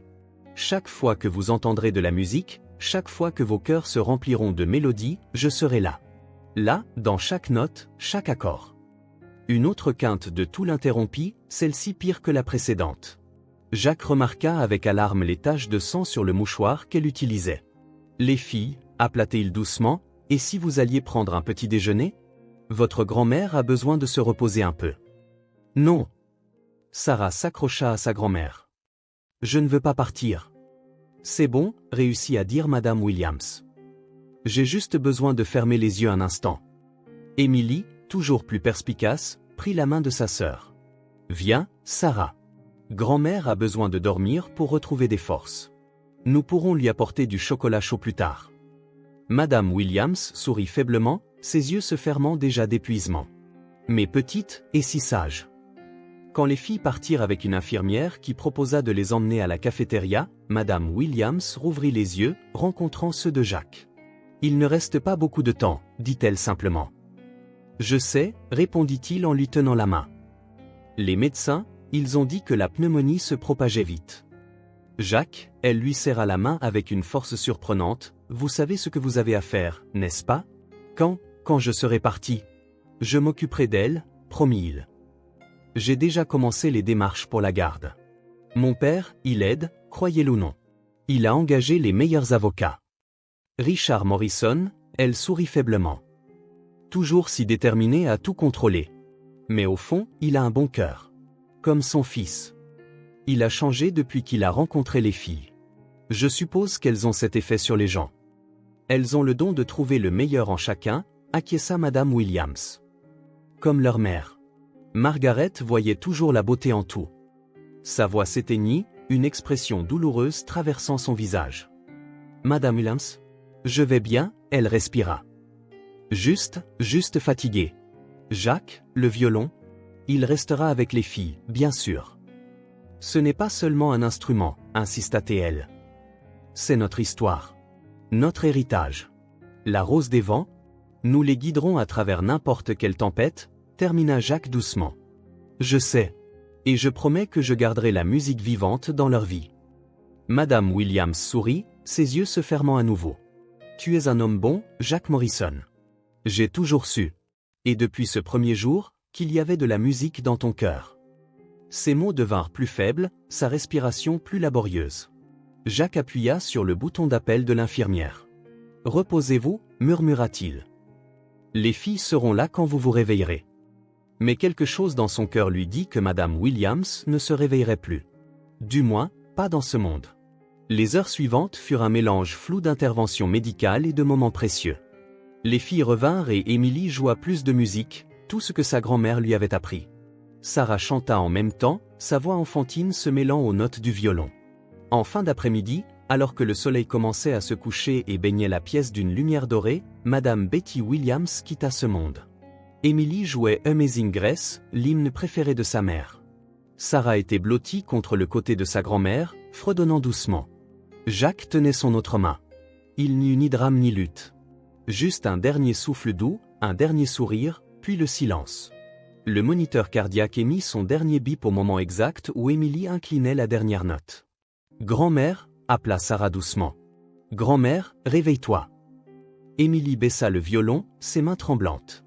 Jacques les enveloppa toutes les deux dans ses bras alors que les médecins et les infirmières se précipitaient. « Elle ne souffre plus, murmura-t-il, sentant leurs larmes mouiller sa chemise. Elle est en paix maintenant. Les heures suivantes furent un tourbillon de procédures nécessaires et de décisions difficiles. Jacques garda les filles près de lui, les protégeant du chaos doux mais efficace qui suit le décès d'un être cher. Richard Morrison arriva à l'hôpital peu après, surprenant tout le monde. « Les filles ne devraient pas rester ici, dit-il simplement. Je vais les emmener prendre une glace pendant que tu t'occupes de ce qu'il faut faire. » Jacques hocha la tête, reconnaissant pour l'aide inattendue. « Amy, Sarah, vous voulez aller avec grand-père Richard ?» Les filles regardèrent l'homme qui, quelques semaines auparavant, était un étranger, mais quelque chose dans sa posture, habituellement si rigide, s'était adouci. « Vous pouvez choisir la saveur que vous voulez, » offrit Richard, sa voix douce d'une manière que Jacques entendait rarement. Sarah lui prit la main sans hésitation. Émilie hésita un instant de plus, regardant Jacques. « Tout ira bien ?» demanda-t-elle. « Oui, promit-il. Et je serai à la maison quand tu reviendras. » En regardant son père s'éloigner avec les filles, Jacques sentit une vague de gratitude. La musique avait vraiment le pouvoir de transformer les cœurs, même le cœur apparemment inflexible de Richard Morrison. Plus tard cette nuit-là, de retour à l'appartement, Sarah s'endormit enfin après avoir pleuré jusqu'à n'avoir plus de larmes. Émilie était assise au piano, ses doigts effleurant les touches sans faire de bruit. « Elle est vraiment partie, n'est-ce pas ?» demanda-t-elle quand Jacques s'assit à côté d'elle. « Oui, ma chérie, répondit-il honnêtement. Mais tu sais ce qui ne s'en va jamais? Tout l'amour qu'elle avait pour vous, toutes les leçons, toutes les histoires, tous les souvenirs. » Émilie s'appuya contre lui, se permettant d'être juste une enfant de 5 ans qui avait perdu son dernier lien avec ses parents. « Jacques, dit-elle après un long silence, que se passe-t-il maintenant? » Eh bien, il prit une profonde inspiration. « Demain, nous commencerons toutes les démarches légales pour que je devienne officiellement votre tuteur. Il y aura une assistante sociale qui nous rendra visite et elle posera beaucoup de questions pour s'assurer que vous serez en sécurité et heureuse avec moi. Cela pourrait être un peu effrayant au début, mais je promets que je serai là avec vous. » Émilie hocha la tête, ses doigts effleurant toujours silencieusement les touches du piano. « Et si elle ne nous laissait pas rester avec toi? » « Ça n'arrivera pas, » assura Jacques, bien que son cœur se serrât à cette possibilité. « Ton grand-père Richard a engagé les meilleurs avocats. Et plus important encore, nous avons quelque chose que personne ne peut nier, nous sommes une famille. Une famille qui s'est choisie par la musique et l'amour. » Sarah bougea dans son sommeil sur le canapé, murmurant quelque chose sur les violons et les anges. Émilie regarda sa sœur avec des yeux protecteurs. « Grand-mère a dit que la musique nous guiderait, » murmura-t-elle, prenant le violon avec la rose des vents. « Et elle le fera. » Jacques sourit doucement, passant un bras autour de ses épaules. « Tu veux jouer une dernière chanson avant de dormir ?» Émilie positionna le violon comme sa grand-mère le lui avait appris, et les douces notes d'Amazing Grace emplirent l'appartement une fois de plus. Cette fois, cependant, la mélodie portait non seulement de la tristesse, mais aussi de l'espoir. L'espoir d'un nouveau départ, d'une famille reconstruite par l'amour et la musique. Le violon avec la rose des vents brillait doucement sous la lumière de la lampe, ses courbes gracieuses rappelant que même dans les nuits les plus sombres, la musique trouvera un moyen de guider les cœurs perdus vers leur foyer. Alors, à propos d'Émilie, qu'est-ce que tu aimes le plus dans le fait de vivre avec Jacques? La question de l'assistante sociale Claire Matthews flottait dans l'air du salon tandis qu'Émilie continuait de jouer doucement sur le violon de sa grand-mère. C'était la 5e visite en 3 semaines et Jacques pouvait sentir la nervosité des filles à travers les notes légèrement hésitantes de la sonate au clair de lune. « Il m'apprend la musique », répondit finalement Émilie, baissant l'instrument. « Comme grand-mère. Mais aussi… » Elle hésita, jetant un coup d'œil à Jacques pour se rassurer, « Il me laisse être juste une enfant parfois, quand je suis triste ou en colère. » Claire nota quelques points dans son dossier, ses yeux perçant derrière de fines lunettes observant chaque interaction. Sarah, qui coloriait sur le tapis, leva les yeux, « Il fait des crêpes en forme de barre », s'exclama-t-elle, abandonnant ses crayons de couleur pour courir vers Jacques. « Il ne se fâche jamais si je me trompe sur les notes du piano. Et il raconte des histoires différentes chaque soir avant de dormir. » Sarah. Jacques rit doucement, la prenant dans ses bras. « Laisse Madame Matthews poser ses questions, d'accord. » L'assistante sociale sourit, mais Jacques remarqua comment ses yeux observaient chaque détail de l'appartement, les partitions soigneusement rangées sur le piano, les dessins des filles sur le réfrigérateur, le violon avec la rose des vents, maintenant exposé sur une étagère spécialement construite. « Monsieur Morrison, commença-t-elle, son ton professionnel mais pas méchant, pouvez-vous me parler de votre routine quotidienne avec les filles ?» Jacques ajusta Sarah sur ses genoux. « Je me lève à 6 heures pour préparer le petit déjeuner. Émilie se lève généralement peu après. Elle aime pratiquer le violon le matin, elle dit que c'est quand sa grand-mère pratiquait. Sarah dort un peu plus parce que… Je reste éveillée tard à rêver de petits anges musiciens, coupa Sarah, faisant sourire Claire. Après le petit déjeuner, continua Jacques, nous faisons l'école à la maison pour l'instant. La psychologue pour enfants, le docteur Rachel, a suggéré d'attendre un peu avant de les inscrire à l'école normale pour leur donner le temps de gérer leur deuil. Émilie est particulièrement douée en maths et Sarah a un don naturel pour l'art et la musique. Émilie a rapidement ajouté, Sarah peut déjà jouer presque toute la lettre à Élise au piano. Claire prit d'autres notes. Et l'accompagnement émotionnel? Comment gérez-vous les moments difficiles? Jacques prit une profonde inspiration, se souvenant de la nuit précédente. Sarah s'était réveillée en pleurant, appelant sa grand-mère. Au lieu d'essayer de la forcer à se rendormir immédiatement, il l'avait emmenée au piano. Parfois, répondit-il, quand la douleur de son absence est trop forte, nous faisons de la musique. D'autres fois, nous pleurons simplement ensemble. Madame Williams, elle nous a appris qu'il n'y a aucune honte à ressentir ou à être vulnérable.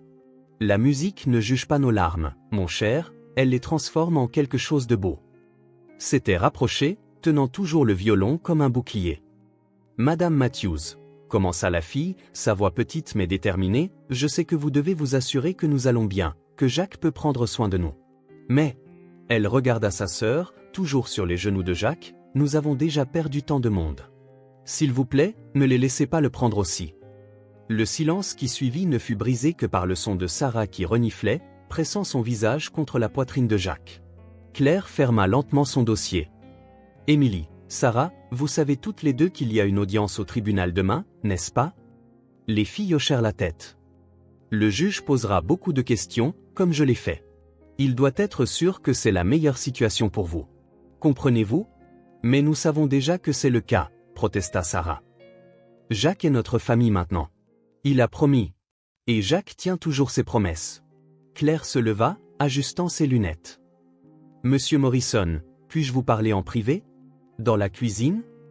Pendant que les filles retournaient à leurs activités dans le salon, Claire alla droit au but. Réalisez-vous à quel point cette situation est inhabituelle? Un homme célibataire de 28 ans sans expérience préalable avec des enfants, demandant la garde de 2 filles qui ne lui sont pas biologiquement apparentées? Oui, répondit Jacques franchement. Mais je réalise aussi à quel point l'amour que nous avons construit est inhabituel. Le lien que nous partageons par la musique, par le souvenir de Madame Williams. Jacques, elle l'interrompit gentiment, je ne remets pas en question l'amour. Il est évident dans chaque interaction que j'ai observé. Mais le système a des protocoles. Des précédents. Sont-ils plus importants que le bien-être émotionnel de 2 enfants qui ont déjà tant perdu? Claire soupira. Le juge Palmer est connu pour être traditionnel dans ses jugements. Il voudra voir de la stabilité, une structure, un plan concret pour l'avenir. Et c'est exactement ce que nous avons. Une nouvelle voix rejoignit la conversation. Richard Morrison se tenait à la porte de la cuisine, son costume impeccable contrastant avec la simplicité chaleureuse de l'espace. « Papa !» Jacques fronça les sourcils. « Je ne savais pas que vous veniez aujourd'hui. Nous devons discuter de quelques détails concernant demain, » répondit Richard, puis se tourna vers Claire. « Madame Matthews, je suppose ?» Richard Morrison, le père du demandeur, Claire serra la main qu'il lui tendait. « Monsieur Morrison, votre présence ici est intéressante, compte tenu des rapports précédents de votre opposition initiale à cet arrangement. » Richard sembla visiblement mal à l'aise. « Les gens peuvent changer, Madame Matthews. Parfois, nous avons juste besoin de la bonne musique pour ouvrir nos cœurs. » Comme pour illustrer ses propos, le son du violon vint du salon. Émilie pratiquait l'Ave Maria, l'hymne préféré de sa mère. Sarah se joignit rapidement à elle avec son chant enfantin. « Grand-père !» La musique s'arrêta brusquement quand Sarah remarqua Richard, courant pour lui serrer les jambes. À la surprise de Jacques, son père sourit, un sourire authentique qu'il montrait rarement en public. « J'ai apporté quelque chose pour vous », annonça Richard, sortant une enveloppe de sa poche intérieure. Plan préliminaire pour l'école de musique Betty Williams. Émilie s'approcha curieusement, tenant toujours le violon. « Une école de musique avec des bourses pour les enfants talentueux », expliqua Richard, étalant des plans architecturaux sur la table de la cuisine. « Un véritable héritage pour votre grand-mère, ne croyez-vous pas ?» Claire regarda avec un intérêt professionnel. « Monsieur Morrison ?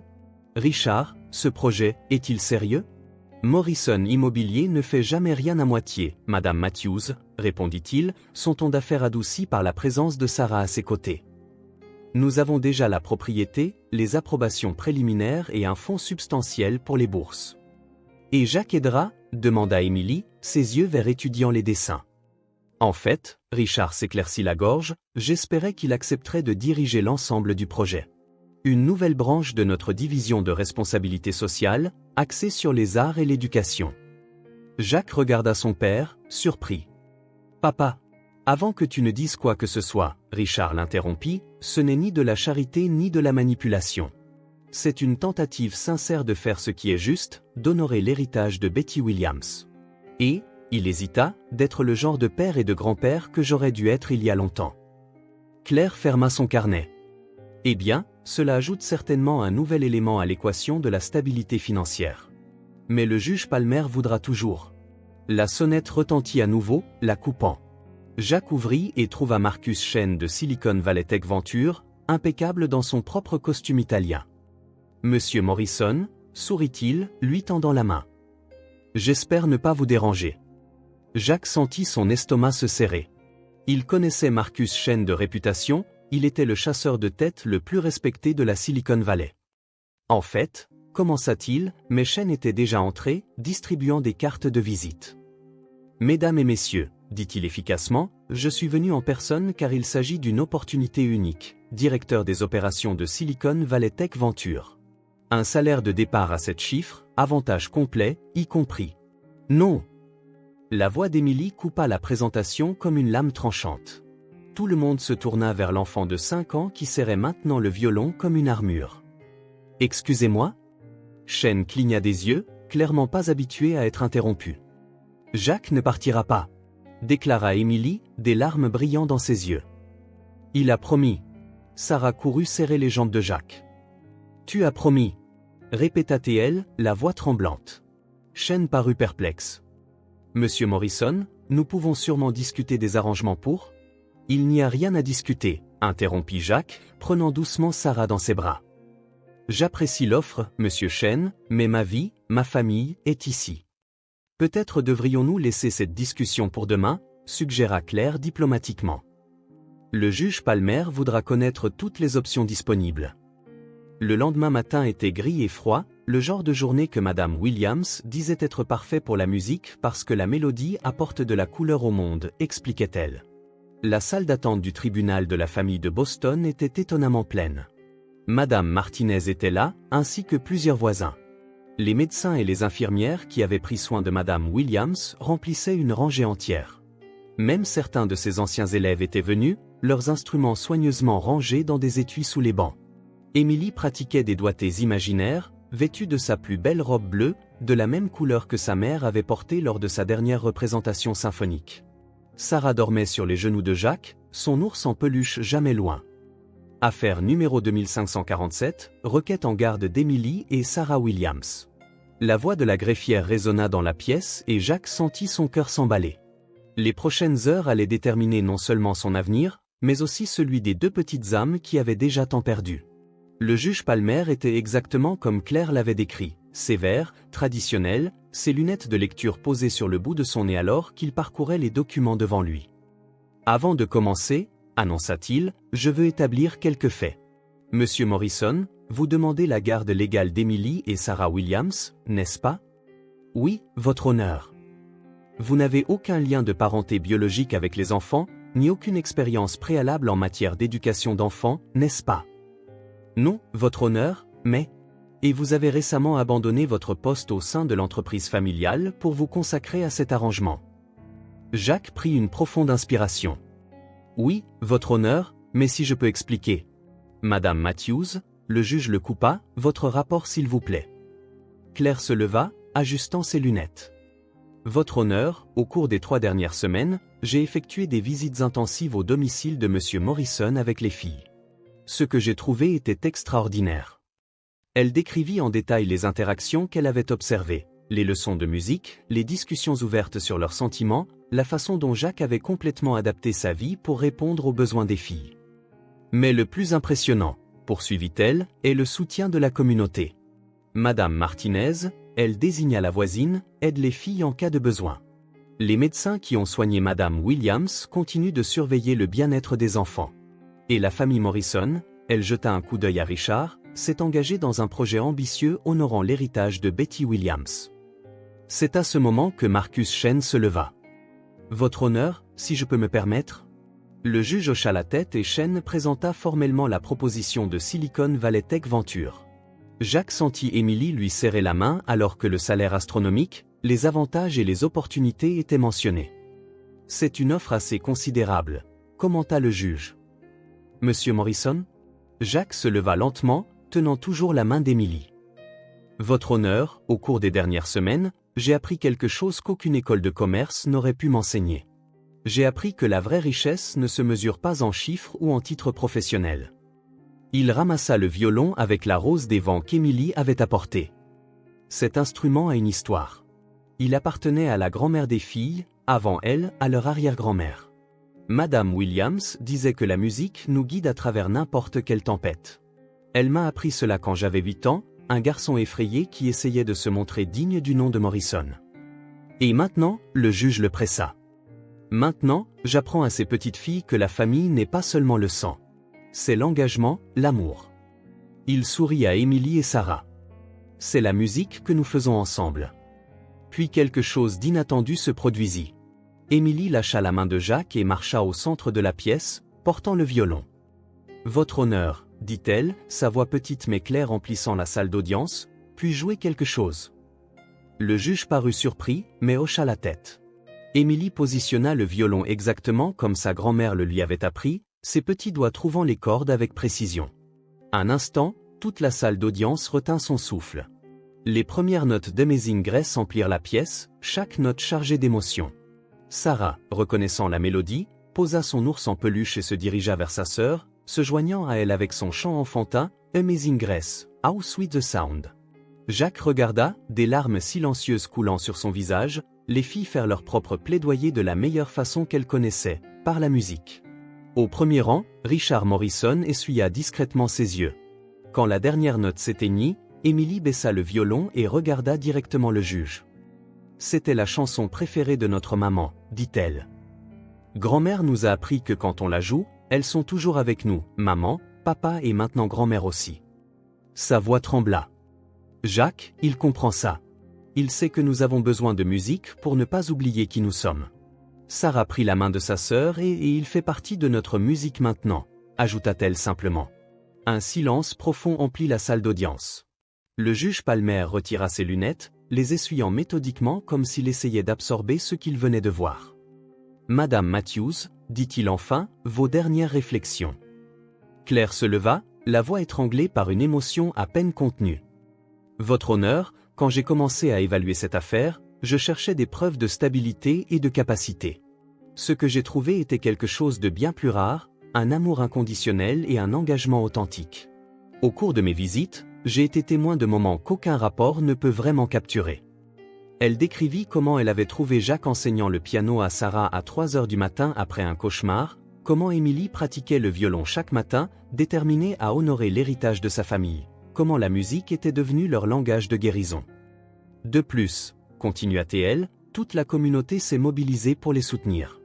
Madame Martinez aide les filles, les médecins qui ont soigné Madame Williams continuent de surveiller leur bien-être. Et maintenant, elle jeta un coup d'œil à Richard, même la famille Morrison est unie dans cette cause. Marcus Chen se leva de nouveau. « Votre honneur, notre offre ? » « Vous pouvez garder votre offre, l'interrompit Richard Morrison, surprenant tout le monde. « Mon fils a déjà un travail, bâtir l'héritage de Betty Williams à travers cette nouvelle école de musique. Un travail qui lui permet de rester ici avec sa famille. » Le juge observa la scène un long moment. Jacques serra les filles dans ses bras, qui étaient revenues à ses côtés, sentant leur petit cœur battre contre sa poitrine. « C'est une affaire sans précédent, » commença le juge. « Nous avons un demandeur de garde non traditionnel, sans expérience parentale préalable, qui a quitté une carrière prometteuse. » Il marqua une pause, regardant Emily et Sarah. « Mais nous avons aussi 2 enfants extraordinaires qui ont subi d'immenses pertes et qui ont clairement trouvé non seulement la stabilité, mais un véritable amour et une compréhension. » Il se leva. « Je me retire pour délibérer. Nous nous retrouverons dans 1 heure. » Alors que la salle d'audience se vidait, Jacques resta assis, serrant Emily et Sarah contre lui. Madame Martinez s'approcha avec des tasses de thé pour tout le monde. Les médecins et les infirmières offrirent des mots d'encouragement. Richard Morrison resta au premier rang, ses mains agitées trahissant son anxiété. « Jacques » demanda Emily doucement, « et si ?» Il la fit taire doucement. « Souviens-toi ce que ta grand-mère disait, la musique nous guide à travers chaque tempête. » Sarah prit le violon, traçant la rose des vents de ses petits doigts. « Grand-mère nous aide depuis le ciel », déclara-t-elle avec la certitude que seul un enfant peut avoir. L'heure suivante serait la plus longue de leur vie, mais pour la première fois depuis le début du processus, Jacques sentit un véritable espoir. Parce que la musique et l'amour trouvent toujours un chemin. Le violon avec la rose des vents reposait silencieusement dans son étui, témoin d'une famille qui s'était réunie non par le sang, mais par les notes d'une mélodie qui avait commencé il y a longtemps dans une salle de musique où un riche garçon avait appris huissier, annonça le retour du juge Palmer et tout le monde dans la pièce se leva. Emily serra fort la main de Jacques tandis que Sarah serrait son ours en peluche, ses yeux bleus fixés sur la figure imposante du juge. C'est alors que les portes de la salle d'audience s'ouvrirent en grand. Elizabeth Morrison, qui n'avait pas été vue en public depuis le début de la procédure, entra en hâte, son visage habituellement impassible montrant des signes évidents d'émotion. « Je m'excuse, votre honneur, dit-elle, la voix tremblante, mais il y a quelque chose que je dois dire avant que vous ne preniez votre décision. » Le juge Palmer regarda la nouvelle venue avec intérêt. « Madame Morrison ? » ?»« Oui, votre honneur. Je suis la mère du demandeur. » Elle s'arrêta à côté de Richard, et une femme qui a besoin de corriger ses erreurs. Jacques regarda sa mère avec surprise. Elizabeth Morrison avait toujours été l'incarnation de la perfection sociale. La voir ainsi, émotionnellement exposée, était sans précédent. Quand Jacques était jeune, commença-t-elle, j'ai laissé les attentes de la société dicter chaque aspect de sa vie. Quand il a montré de l'intérêt pour la musique, je l'ai vu comme une distraction.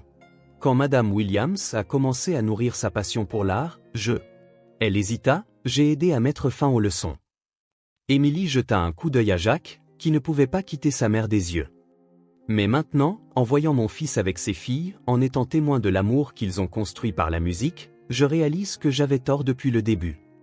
Richard posa une main sur l'épaule de sa femme, un signe d'affection étonnamment public pour ce couple habituellement réservé. Sarah, guidée par son cœur tendre, courut vers Elizabeth. « Tu seras aussi notre grand-mère » demanda-t-elle innocemment. La salle d'audience regarda en silence Elizabeth s'agenouiller pour serrer la petite fille dans ses bras, des larmes coulant librement sur son visage. « Si tu veux bien de moi, mon amour. » Richard s'éclaircit la gorge, redressant sa cravate. Votre honneur, si je peux me permettre? Lorsque le juge hocha la tête, il continua, j'ai passé ma vie à construire un empire, chaque décision étant axée sur l'héritage des Morrison. Mais en voyant Jacques avec Émilie et Sarah, en voyant comment il a transformé la douleur en musique, la perte en amour, j'ai réalisé que le véritable héritage est en train de se construire en ce moment même. Marcus Chen se leva de nouveau. L'offre de la Silicon Valley? Inutile, interrompit Jacques doucement. Ma place est ici aussi, avec mes filles, avec notre musique. En fait, ajouta Richard, sortant un dossier de documents, Jacques va être très occupé, votre honneur. Je présente la documentation pour la fondation Betty Williams. Le juge examina les documents avec intérêt tandis que Richard expliquait que la fondation identifierait et soutiendrait les enfants talentueux en situation de vulnérabilité, en leur offrant une éducation musicale et un soutien familial. Le premier projet serait l'école de musique Betty Williams. Et le financement? Demanda le juge. Je convertis mon héritage pour le projet, répondit Jacques. Et nous égaliserons chaque centime, ajouta Elisabeth, tenant toujours Sarah. Il est temps que l'argent des Morrison serve un but plus grand. Émilie prit son violon. Votre honneur, dit-elle, grand-mère disait que la musique guérit les cœurs brisés. Jacques ne nous a pas seulement donné une maison, il a gardé notre musique vivante. Le juge retira ses lunettes, les essuyant soigneusement. En 30 ans sur le banc du tribunal de la famille, j'ai rarement vu une affaire aussi extraordinaire. Ce que j'ai vu aujourd'hui, il sourit faiblement, prouve que Madame Williams avait raison sur le pouvoir de la musique. Sarah revint vers Jacques, lui prenant la main. Émilie prit l'autre, tenant le violon de sa grand-mère en toute sécurité dans son bras. Il est de la décision de ce tribunal, annonça le juge, d'accorder la garde complète et permanente d'Émilie et Sarah Williams à Monsieur Jacques Morrison. La salle éclata en applaudissements. Madame Martinez pleura ouvertement. Les médecins et les infirmières sourirent à travers leurs larmes.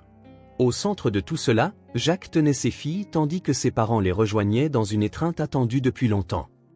Une dernière chose, dit Émilie, positionnant le violon. Elle commença à jouer Amazing Grace. Sarah ajouta sa voix cristalline à la mélodie, et à la surprise de tous, Elisabeth se joignit également à elle, sa voix entraînée s'harmonisant parfaitement avec celle de sa petite fille. 6 mois plus tard, l'auditorium de l'école de musique Betty Williams était bondé pour son premier récital de bienfaisance. Émilie et Sarah, vêtues de nuances de bleu complémentaires, se préparèrent sur scène. « Prête ?» demanda Jacques, ajustant le microphone. Émilie sourit, tenant le violon de sa grand-mère. Sarah hocha la tête, assise au piano spécial que Richard avait importé. Au premier rang, Elisabeth et Richard les regardaient fièrement. Toute la communauté était là, voisins, médecins, infirmières, anciens élèves de Madame Williams, tous témoins du miracle qu'une petite rose des vents gravée sur un violon avait rendu possible. « Bonsoir », dit Émilie au microphone. « Cette chanson est spéciale pour notre famille. Notre maman la jouait quand nous étions bébés. Notre grand-mère nous a appris ses notes. Et maintenant ?» Elle regarda Jacques, « Notre papa nous aide à la garder vivante. » Sarah commença les accords d'Amazing Grace au piano. Émilie la rejoignit avec le violon, et une nouvelle harmonie que Jacques avait aidé à créer émergea, tissant ensemble des thèmes aimés de leur famille. La fondation avait déjà identifié ses premiers bénéficiaires de bourse, 2 sœurs d'un refuge local qui montraient un talent pour le violoncelle. Bientôt, d'autres enfants découvriraient le pouvoir transformateur de la musique, et d'autres familles seraient touchées par la magie qui avait changé les Morrison. Le violon avec la rose des vents chantait dans les mains d'Émilie, chaque note une promesse tenue, chaque accord un pont entre le passé et l'avenir. Et à ce moment-là, Jacques était certain que Madame Williams souriait, fière de la façon dont sa petite famille avait trouvé son chemin à travers la tempête, guidée par la musique qu'elle aimait tant. Parce que certaines fortunes ne peuvent pas être mesurées en dollars. Certains héritages se transmettent par des notes de musique, par un amour inconditionnel, par de petites roses des vents qui nous guident vers notre vraie maison. Et alors que la dernière note résonnait dans l'auditorium, Jacques savait que ce n'était pas une fin. Ce n'était que le premier mouvement d'une symphonie plus vaste, une symphonie d'amour, d'espoir et de rédemption, jouée sur le violon qui avait tout commencé.